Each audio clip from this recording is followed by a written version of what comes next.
not a curb, not a curb, a cone, not a cone. Pikes Peak is going like a tank.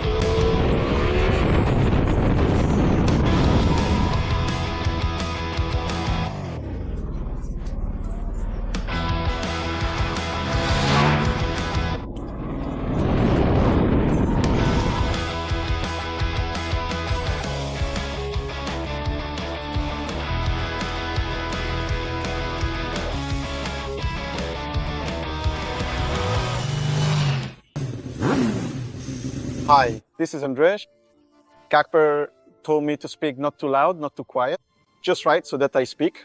Kekper says the frame looks ugly. And I say, I can't stand another minute in this 30-degree heat, in this leather. But luckily when I was riding the motorcycle, it wasn't bad because it was windy, really windy on that motorcycle. It's just that it's so built up. It's a touring motorcycle. Today, it was going very, very fast at the Justus Dom Autodrom during DRE, which stands for Ducati Riding Experience. It's like a track day for people who own a Ducati or, I don't know, future Ducati owners. Check out the Ducati Riding Experience for yourself. Just the rules. Ducati, instructors, riding on the track, and me, Andrzej, on the Ducati Multistrada V4 Pikes Peak as the first person in Poland. I wonder why. Probably because of this hair, I was asked to do it. A motorcycle that I think we would assume the Multistrada would be right away. Because remember that the first Multistradas actually had a 17-inch front wheel, kind of adventure, but very sporty, very road-oriented. The new Multistrada V4 turned out to be more of an enduro-style Multistrada V4 because of the large 19-inch wheel, double-sided swing arm, and so on and so on. But we knew that Ducati wouldn't leave it at that. After all, speed and corners are in their DNA, speed and corners. And of course, here we have a motorcycle with a completely different geometry, different suspension also, semi-active, but with a different setting, a different length, I think. I'll describe all of this in detail in the magazine, because as usual in the video, I'll focus on the emotions, and those emotions are pretty intense. I don't even care that it has a single-sided swing arm, just as it should. What matters to me is how this motorcycle rides.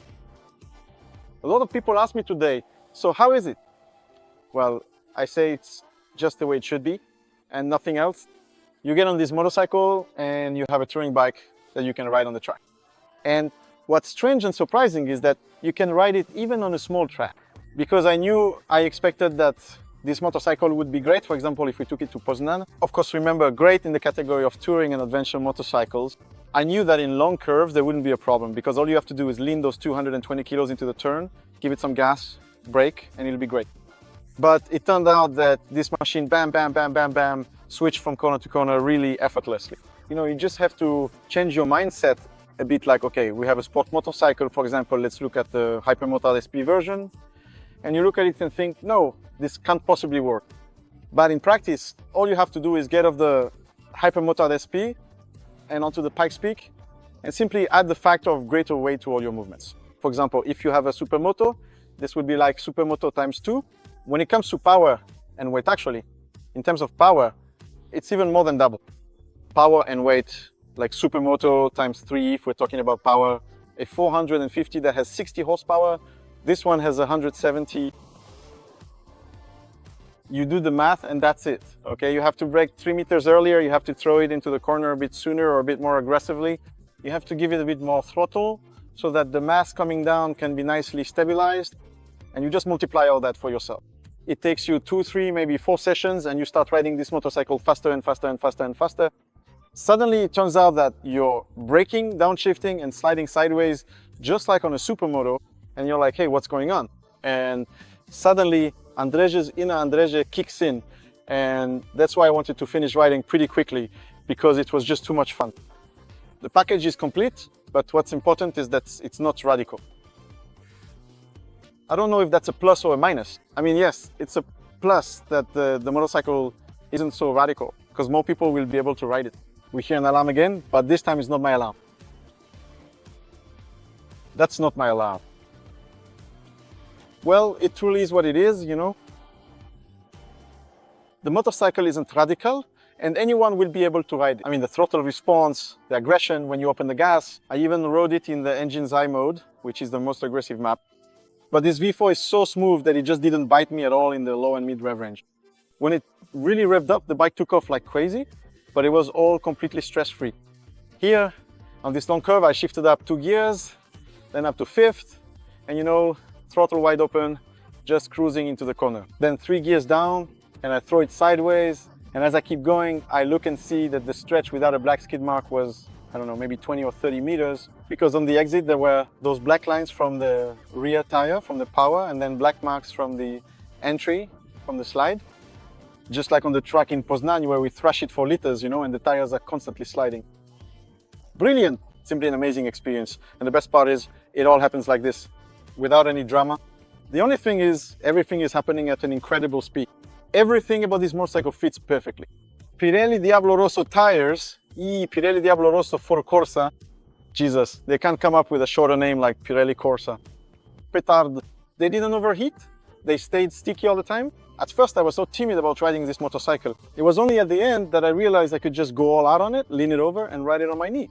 Because before, you know, it was like, here's this big beast, you're riding it, and I'm thinking, damn, it could slip out. But what you saw today, the way I was riding this motorcycle, trust me, that was still a step back from any kind of limit, or even 2 steps back from the limit. You can really ride this powerful motorcycle even faster and much more aggressively than I personally did today. But you absolutely have to be incredibly precise and exceptionally gentle with everything, because remember, this motorcycle is quite heavy and substantial. This suspension system is truly brilliant. It's a Öhlins semi-active electronic system, but it's still fundamentally a road-going motorcycle. And even when I specifically clicked the very hard settings, setting the front to a firm hard and the rear to its absolute hardest, so it would intentionally slide, it still wasn't, you know, terribly stiff or really radical in its feel. It was still soft enough that it turned well, made you want to throw it into corners. But for example, if it got unsettled somewhere, you know, it would sway a bit and then stabilize, and you could keep riding. A few times when I messed something up, you know, like let go of the brake too quickly or something, then you could really feel it like, oh! That's when the weight comes into play. So with this motorcycle, you have to add speed step by step, little by little, gradually. Someone asked me, so what do you think? Is this one better than the regular Multistrada V4S? If you know how to ride up curbs and you're not interested in riding on gravel, then yes. Well, because this motorcycle simply changes direction faster, takes corners better, brakes more briskly, accelerates well. It accelerates the same, but you know, it's more stable coming out of those turns. And besides that, it still has everything a Multistrada needs to have. Okay, the wind protection isn't that great, but I've already seen aftermarket windscreens, although the cockpit looks fantastic. It's still a Multistrada. It's beautiful, fast.